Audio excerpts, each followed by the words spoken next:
साथियों सुने भारत के सबसे मशहूर पार्श्व गायक स्वर्गीय श्री किशोर कुमार साहब की एक अनरेयर सुनी अनसुनी सी कहानियाँ और इन्फॉर्मेशन सुनिए और एंजॉय कीजिए। लेजेंड सिंगर किशोर कुमार साहब। कौन करे ये दुनिया हो या वो दुनिया। उसने गाया गाना तो वो मुझे बहुत नहीं पसंद आया। तो साइकिल गाने से गाना समझता हूँ मैं अच्छी तरह से, ऐसा गा नहीं सकता हूँ, समझता हूँ अच्छी तरह से।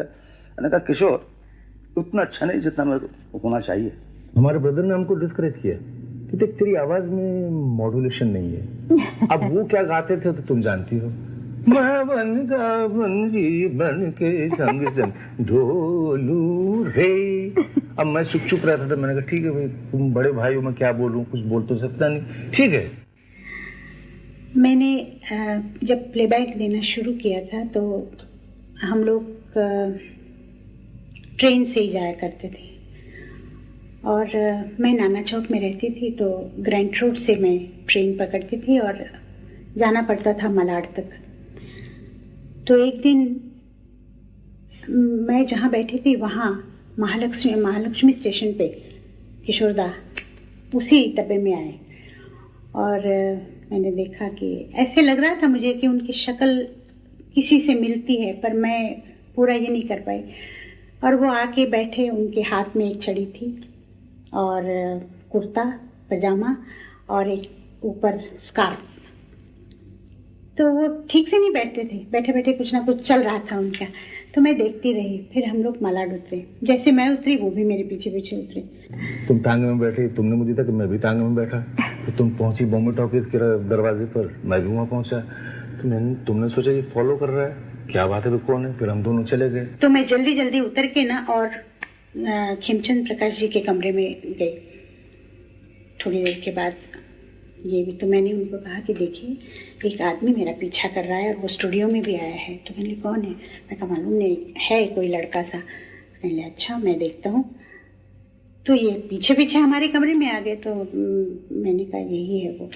तो कहने लगे अरे ये तो किशोर है, अशोक कुमार जी के भाई हैं छोटे, और ये गाता भी है अच्छा। मैंने कहा अच्छा।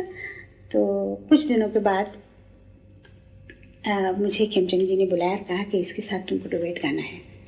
तो मैंने कहा ठीक है। तन मन में छाया है प्यार हो कौन आया।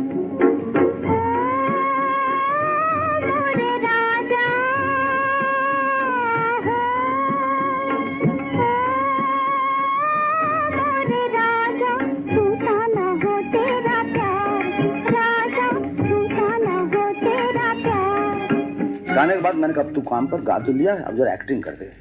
पहले जब एक्टिंग के लिए आया तो उसको मैंने कहा एक शॉट लेता हूँ, तेरा जिद्दी में एक शॉट लेता हूँ। वो देवानंद आ रहा है, देवानंद हाँ आ रहा है और ये बोल रहे हैं क्या गाना चल रहा है। मैंने कहा सिर्फ मुँह हिला देना, क्या ये साहब एक लड़की के पीछे नौकरानी के पीछे ये करता है, ऐसा एक्सप्रेशन दे देना। तो उसने एक्चुअली साइलेंटली गाली दे दी, यानी मुंह से मालूम हुआ गाली दी उसने। मैंने कहा क्या बोल रहा तू, मैंने आवाज थोड़ी निकाली, गाली दे दी सिर्फ। मैंने गाली ऐसे देने तो कुछ नहीं हुआ। फिर से लो बोले अब नहीं करते।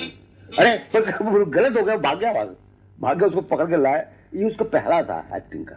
उसने एक्चुअली गाली दी, मैं बोलूंगा नहीं क्या गाली दी क्योंकि आप लोग समझ जाएंगे क्या गाली दी, वो मैं बोलना नहीं चाहता। एक्टिंग जो है वो बाद में आता है, जो मैं करना नहीं चाहता था। मेरे बड़े भाई साहब अशोक कुमार जी ने बोले कि भाई तू कर ले। मैंने कहा भाई मुझे देखो दादा मुनि, मुझे एक्टिंग मत करो, एक्टिंग झूठी होती है, एक्टिंग झूठी होती है। संगीत जो है दिल से निकलता है और दिल से जो चीज निकले वो दूसरों के दिलों तक पहुंचती है। सही बात है। तो मैं संगीत को ज्यादा प्रेफर करता हूँ। मरने की दुआएं कौन मांगे, जीने की तमन्ना कौन करे। उस गीत को सुनते ही मैं बहुत इन्फ्लुएंस्ड हो गई थी, मुझे बहुत ही पसंद आया था। और उसके बाद आहिस्ता आहिस्ता हम लोग काफ़ी करीब आने लगे, दोस्ती भी हो गई हम लोगों की और हमारी एक ग्रुप हो गई थी। खुगलुदा यानी आलोक दास गुप्ता जो कैमरामैन हैं, खुगलुदा भी उस ज़माने में नितिन बोस के असिस्टेंट थे, नितिन बोस के असिस्टेंट कैमरामैन, राधु कर्मकार के असिस्टेंट कैमरामैन थे। तो खुगलुदा, मैं, किशोर साहब और ये भोला श्रेष्ठ जो कि गुरु जी के यानी खेमचंद जी के असिस्टेंट भी थे और तबलची थे, बहुत ही अच्छे तबलची थे। तो ये हम लोगों में एक बहुत ही अच्छी दोस्ती थी और हम लोग हमेशा घूमा करते थे।